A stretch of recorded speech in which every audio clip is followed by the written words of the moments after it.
പല കുട്ടികളും ഓരോ കോഴ്സുകളൊക്കെ പഠിച്ചു കഴിഞ്ഞ് വളരെ ആശങ്കയിലും വളരെ നിരാശയിലുമൊക്കെ ഇരിക്കുന്ന അവസ്ഥ സാധാരണയായിട്ട് ഈ ദിവസങ്ങളിലൊക്കെ കാണുന്നുണ്ട്.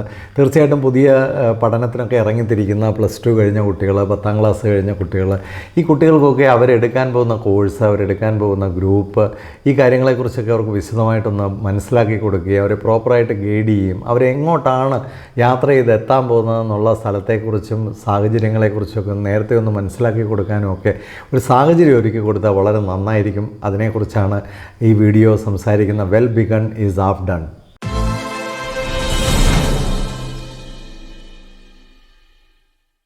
കുട്ടികൾ കോഴ്സൊക്കെ തിരഞ്ഞെടുക്കുമ്പോൾ പലപ്പോഴും വൈകാരികമായിട്ടാണ് അത് തിരഞ്ഞെടുക്കുന്നത്. പേരൻസും ആ കാര്യത്തിലൊക്കെ വളരെ വൈകാരികമായിട്ട് ഇടപെടാറുണ്ട്.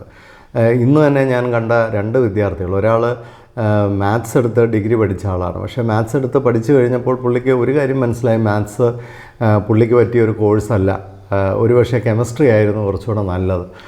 3 വർഷത്തെ ഡിഗ്രി കഴിഞ്ഞതിന് ശേഷം അത്തരം തിരിച്ചറിവുണ്ടായിട്ട് യാതൊരു കാര്യമില്ല. അപ്പോഴത്തേക്ക് നമുക്ക് മാത്സിൽ നിന്നുള്ള ഓപ്പർച്യൂണിറ്റീസ് തിരഞ്ഞെടുക്കാനുള്ള സാധ്യതയും നമുക്ക് കുറയുന്നു. കെമിസ്ട്രിയിൽ ഉണ്ടാകാമായിരുന്ന സാധ്യതകൾ നമുക്ക് കിട്ടാതെയും പോകുന്നു. വളരെ കൺഫ്യൂസ്ഡായി മാറുന്നു. ഇത്തരം കുട്ടികളുടെയൊക്കെ സെൽഫ് എസ്റ്റീം, സെൽഫ് കോൺഫിഡൻസൊക്കെ വളരെ കുറവാണ്.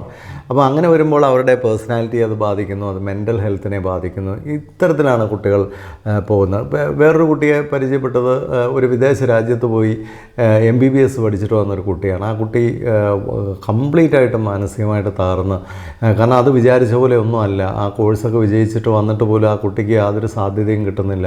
ആ കുട്ടിക്കൊരു ഒരു രാജ്യത്തും ജോലി ചെയ്യാൻ ഉള്ള അംഗീകാരം കിട്ടുന്നില്ല, ഒരു PGക്ക് അഡ്മിഷൻ കിട്ടുന്നില്ല, സാമ്പത്തികമായിട്ട് ഇപ്പോൾ തന്നെ വളരെ ഞെരുക്കത്തിലായി കഴിഞ്ഞു.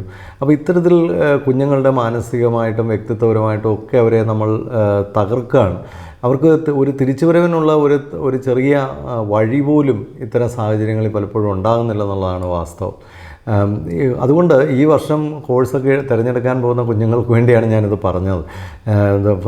ഈ പ്രൊഫഷണൽ കോഴ്സിനൊക്കെ പോകുമ്പോൾ ആ കോഴ്സൊക്കെ നമുക്ക് ചേരുന്നതാണോ, അത്രയും രൂപയൊക്കെ അതിനകത്ത് ഇൻവെസ്റ്റ് ചെയ്ത് കഴിഞ്ഞാൽ അതിൽ നിന്ന് ഒരു സാധ്യത ഉണ്ടാകുമോ, അങ്ങനെ ഒരു മേഖലയിൽ ജോലിക്ക് പോകുമ്പോൾ ആ ജോലിയുടെ സ്വഭാവം എന്തായിരിക്കും, അത്തരം ജോലി ചെയ്യാനുള്ള നൈപുണ്യങ്ങളൊക്കെ എനിക്കുണ്ടോ, അല്ലെങ്കിൽ അത്തരം നൈപുണ്യങ്ങൾ എന്താണ്, ഈ കോഴ്സിൻ്റെ കാലാവധിയിൽ ഞാൻ ഉണ്ടാക്കിയെടുക്കേണ്ട കഴിവുകൾ എന്തൊക്കെയാണ്, ഇത്തരത്തിലൊക്കെ അവരെ പ്രോപ്പറായിട്ടൊന്ന് ഗൈഡ് ചെയ്തിട്ട് കൊണ്ടുപോകാമെങ്കിൽ ഏറ്റവും നല്ലതാണ്. ഒരു ഗൈഡൻസിന് പോയാൽ ചിലപ്പോൾ ചെറിയൊരു ഫീസൊക്കെ നിങ്ങൾക്ക് നഷ്ടപ്പെട്ടേക്കാം, പക്ഷേ അതിലൂടെ നിങ്ങൾക്ക് ഉണ്ടാകുന്ന വലിയ ലാഭങ്ങളുണ്ട്, വലിയ സുരക്ഷിതത്വമുണ്ട്. അതാരും ചിന്തിക്കുന്നില്ല. അതുപോലെ ഈ വർഷം 4 വർഷത്തെ ഡിഗ്രി കോഴ്സാണ് ഇന്ന് കേരള യൂണിവേഴ്സിറ്റി, MG, കേരളത്തിലെ യൂണിവേഴ്സിറ്റികളെല്ലാം തന്നെ 4 ഇയർ ഡിഗ്രി കോഴ്സുകളാണ്, ഓണേഴ്സ് ഡിഗ്രി കോഴ്സുകളാണ് ഈ വർഷം മുതൽ നടത്താനായിട്ട് തീരുമാനിക്കുന്നത്. തീർച്ചയായിട്ടും ഒരുപാട് ടെക്നിക്കലായിട്ട് കാര്യങ്ങളൊക്കെ അറിയേണ്ടതായിട്ടുണ്ട്. ഇതിന് മുമ്പൊരു വീഡിയോ ഞാൻ ഈ 4 ഇയർ ഓണേഴ്സ് കോഴ്സിനെ പറ്റി ചെയ്തിട്ടുണ്ട്, അത് നിങ്ങൾക്ക് കേൾക്കാം. അതുപോലെ തന്നെ ആ 4 ഇയർ ഡിഗ്രി കോഴ്സ് ആയതുകൊണ്ട് തന്നെ നമുക്ക് പലതരത്തിലുള്ള കോമ്പിനേഷൻസ് ഉപയോഗിക്കാം. മേജറും മൈനറും മൾട്ടി ഡിസിപ്ലിനറി ഒക്കെ ആയിട്ട് നമുക്ക് തന്നെ നമ്മുടെ കോഴ്സൊക്കെ ഡിസൈൻ ചെയ്യാം. പുറത്തുനിന്ന് പഠിച്ച് ഇതിനകത്തേക്ക് ക്രെഡിറ്റുകൾ കൊണ്ടുവരാം. അപ്പം നമുക്ക് ഏതെങ്കിലും ഒരു കോഴ്സിന് അഡ്മിഷൻ കിട്ടിയില്ല എന്ന് വെച്ചിട്ട് ദുഃഖിക്കേണ്ട കാര്യമൊന്നുമില്ല. പലതരത്തിൽ നമ്മൾ ആഗ്രഹിക്കുന്ന കോഴ്സിൻ്റെ കോമ്പിനേഷൻസ് നമുക്ക് ഉണ്ടാക്കിയെടുക്കാൻ പറ്റും. പലതരത്തിൽ ഇത്തരത്തിലുള്ള കോഴ്സുകൾ നമുക്ക് രൂപപ്പെടുത്തിയെടുക്കാൻ പറ്റും, ഡിസൈൻ ചെയ്തെടുക്കാനായിട്ട് പറ്റും.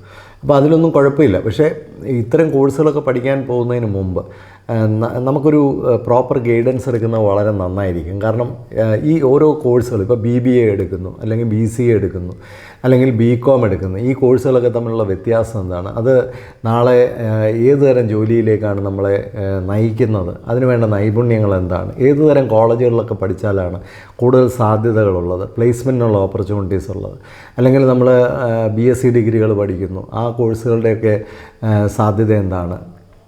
ചില കോഴ്സുകളൊക്കെ ഒരു പോസ്റ്റ് ഗ്രാജുവേറ്റ് ലെവലിൽ പഠിക്കുന്നതാണ് വളരെ നല്ലത്. പക്ഷേ ഡിഗ്രിക്ക് തന്നെ അത്തരം കോഴ്സുകൾ എന്ന ലേബലിൽ പല കോഴ്സുകളും രൂപപ്പെടുത്തി നമ്മളെയൊക്കെ ആകർഷിക്കാനായിട്ട് ശ്രമിക്കുന്നുണ്ട്. അങ്ങനെ ഒരു കോഴ്സാണ് AI എന്നൊക്കെ പറയുന്നത്. AI ഒക്കെ നേരെ പോയി അങ്ങ് പഠിച്ചാൽ, അതുപോലെ സൗകര്യങ്ങളുള്ള, അതുപോലെ മികവുള്ള ഇൻസ്റ്റിറ്റ്യൂട്ടിലൊക്കെ പഠിച്ചാൽ ഒരുപക്ഷെ അത് പ്രയോജനം ചെയ്തേക്കാം. അല്ലാത്തടത്തൊക്കെ ഈ AI ഒക്കെ ഡയറക്റ്റ് ചെയ്യുന്ന പഠിക്കുന്നതൊക്കെ ചിലപ്പോൾ നിങ്ങൾക്ക് ഒരു ഗുണവും ഉണ്ടാക്കിയെന്ന് വരില്ല.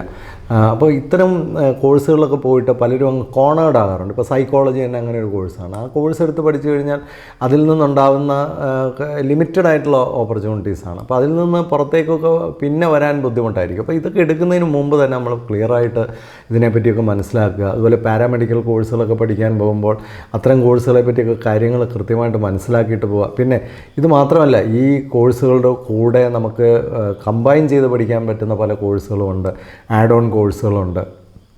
അതൊക്കെ കൂട്ടി പഠിച്ചാൽ നമ്മൾ കുറേ കൂടെ ജോലി സാധ്യതയുള്ള, കുറേ കൂടെ പവർഫുള്ളായിട്ടുള്ള ഒരു കാൻഡിഡേറ്റായി മാറാനുള്ള സാധ്യതകളുണ്ട്. Well begun is half done. ഒരിക്കലും അത് മറന്നു പോകരുത്.